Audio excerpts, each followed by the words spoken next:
ya, kita mulai. Selamat pagi anak-anak. Pagi, Bu. Pagi, Bu. Bagaimana kabar kalian hari ini? Baik.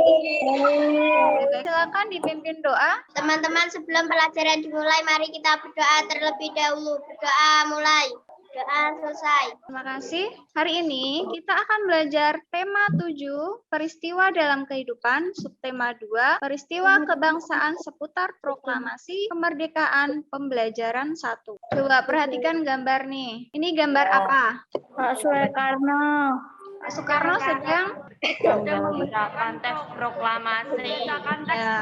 Benar sekali. Jadi bangsa Indonesia ini pernah mengalami masa penjajahan cukup lama. Selama penjajahan, bangsa Indonesia mengalami penderitaan. Oleh karena itu, bangsa Indonesia semangat untuk melepaskan diri dari penjajahan. Namun, usaha untuk memperoleh kemerdekaan ternyata tidak mudah. Indonesia harus mengalami berbagai rintangan dan peristiwa sejarah yang perlu dicatat dan menjadi pelajaran bagi kehidupan bangsa.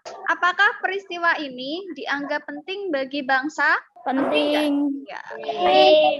Ya, karena sebagai tanda awal kemerdekaan bangsa ini. Tujuan pembelajaran hari ini ada pertama kita akan menemukan informasi penting, lalu menganalisis keterkaitan peristiwa, dan terakhir menyimpulkan kalau mengubah suhu. Terbentuknya Negara Kesatuan Republik Indonesia tidak hanya cukup dengan pembacaan naskah proklamasi kemerdekaan pada tanggal 17 Agustus 1945. Namun terbentuknya Negara Kesatuan Republik Indonesia melalui berbagai tahapan dan peristiwa. Tahapan dan peristiwa memperkukuh terbentuknya Negara Kesatuan Republik Indonesia. Saat ini pun kita masih harus tetap mempertahankan kedaulatan negara. Proklamasi menjadi peristiwa paling bersejarah bagi bangsa Indonesia. Proklamasi ini menjadi tonggak sejarah berdirinya bangsa Indonesia menjadi negara yang merdeka dan berdaulat. Proklamasi menjadikan bangsa Indonesia terlepas dari penjajahan. Proklamasi juga menjadi awal bagi bangsa Indonesia untuk menentukan nasibnya sendiri. Perhatikan gambar di samping. Pada akhir bulan Juli 1945, Jepang menyetujui pemberian kemerdekaan kepada Indonesia pada tanggal 7 September 1945. Namun, pada tanggal 6 dan 9 Agustus 1945, bom atom dijatuhkan sekutu di kota Hiroshima dan Nagasaki. Peristiwa itu mendorong diubahnya tanggal pemberian kemerdekaan Indonesia menjadi 24 Agustus 1945. Kemudian, pada tanggal 15 Agustus 1945, Jepang menyerah tanpa syarat kepada sekutu. Akibatnya terjadi kekosongan kekuasaan di Indonesia.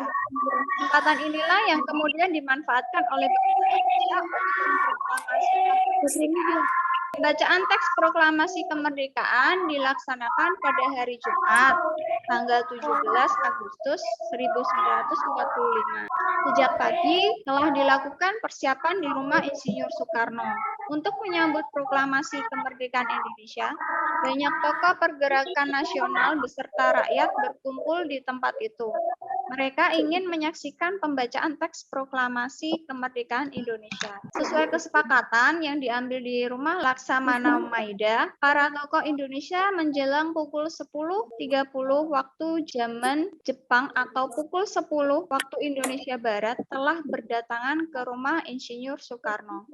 Mereka hadir untuk menjadi saksi pembacaan teks proklamasi kemerdekaan Indonesia. Acara yang disusun dalam upacara di kediaman Insinyur Soekarno itu antara lain sebagai berikut. Acara pertama itu pembacaan teks proklamasi kemerdekaan Indonesia dulu. Kemudian setelah pembacaan teks dilanjutkan dengan pengibaran bendera merah putih dan terakhir sambutan dari Wali Kota Suwiryo dan Dr. Muwardi. Upacara proklamasi kemerdekaan berlangsung tanpa protokol. Latif Hendraningrat memberi aba-aba siap kepada semua barisan pemuda. Semua yang hadir berdiri tegak dan dengan sikap tetap sempurna. Suasana menjadi sangat hening. Insinyur Soekarno dan Dr. Muhammad Hatta maju beberapa langkah dari tempat semula. Insinyur Soekarno mendekati mikrofon. Dengan suara yang mantap, Insinyur Soekarno didampingi Dr. Andes Muhammad Hatta membacakan teks proklamasi kemerdekaan Indonesia yang telah diketik oleh Sayuti Melik. Ini ada Insinyur Soekarno,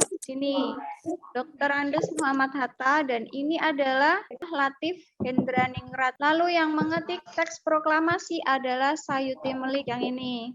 Berikut adalah teks proklamasi yang belum diketik ya, tulisannya ini masih ada coretan-coretan. Nah, yang ini adalah teks proklamasi yang sudah diketik oleh Sayuti Melik. Saat setelah pembacaan proklamasi kemerdekaan, dilanjutkan upacara pengibaran bendera merah putih. Bendera Sang Saka merah putih dijahit oleh Ibu Fatmawati Soekarno yang ini. Suhud mengambil bendera dari atas baki atau nampan yang telah disediakan dan mengibarkan dengan bantuan Sudanko Latif Hendraningrat. Kemudian Sang merah putih mulai dinaikkan dan hadirin yang datang bersama-sama menyanyikan lagu Indonesia Raya. Bendera dinaikkan perlahan-lahan sesuai syair lagu Indonesia Raya. Seusai pengibaran bendera merah putih, acara dilanjut sambutan dari Wali Kota Suwiryo dan Muwardi. Sekarang ayo temukan kosakata baku dan tidak baku pada bacaan yang berjudul peristiwa pembacaan teks proklamasi. Kemudian carilah arti kata di Kamus Besar Bahasa Indonesia. Kalian bisa berdiskusi untuk mencari kosakata baku dan tidak bakunya. Perhatikan cara menggunakan kamus. Yang pertama, pilihlah sebuah kata dari daftar kosakata barumu. Misal proklamasi ya. Bukalah kamusmu, carilah daftar kata-kata yang dimulai dengan huruf awal P. Ingat,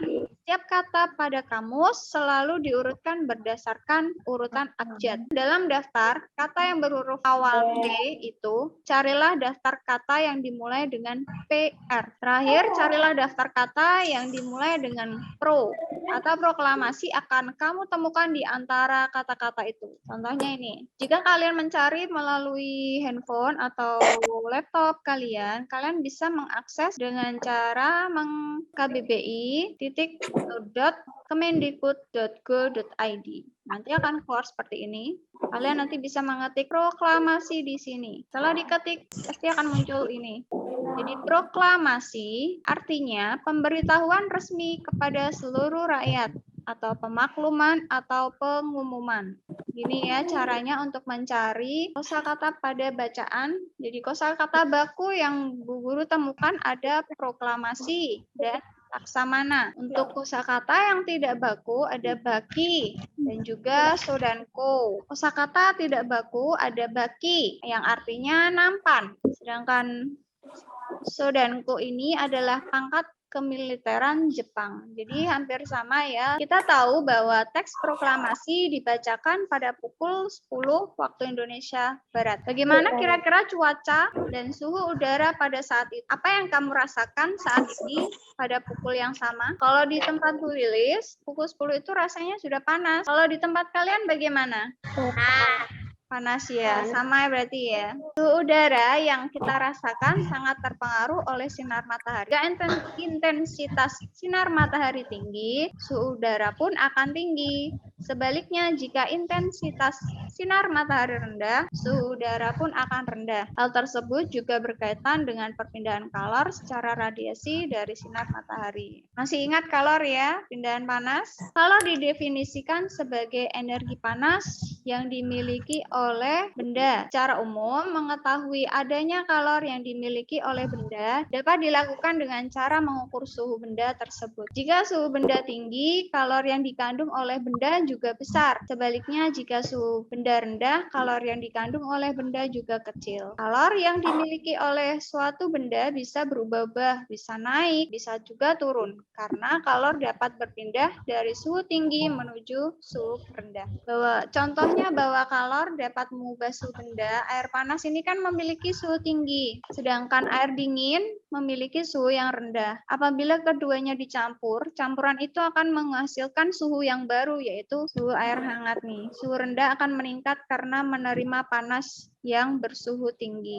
Percobaannya kita akan menyelidiki kalor itu dapat mengubah suhu benda. Alat pertama kalian bisa gunakan cerek atau panci ya, kemudian kompor dan bahannya adalah air. Saat air dipanaskan, air semula dingin atau bersuhu rendah, menerima panas dari Api. api, benar sekali. Melalui air menerima panas melalui panci ya. Air menerima panas. Lalu lama-kelamaan air menjadi panas atau suhunya meningkat. Semakin besar energi panas yang diterima air, makin besar pula kenaikan suhu pada air. Amati peristiwa-peristiwa dalam kehidupan sehari-hari kalian yang menunjukkan adanya perubahan suhu benda yang disebabkan oleh kalor. Identifikasi dengan cara menulis perubahan suhu benda yang disebabkan oleh kalor. Setelah itu, kalian kerjakan dan kirimkan ke LKPD yang sudah Bu Guru siapkan. Nanti linknya Bu Guru kirim ke WA. Jadi, ada kesulitan untuk materi hari ini? Kita akan kerjakan soal evaluasi. Sekian pembelajaran hari ini. Terima kasih sudah mengikuti pembelajaran. Teman-teman, sebelum pelajaran diakhiri, mari kita berdoa terlebih dahulu. Doa mulai. Doa selesai.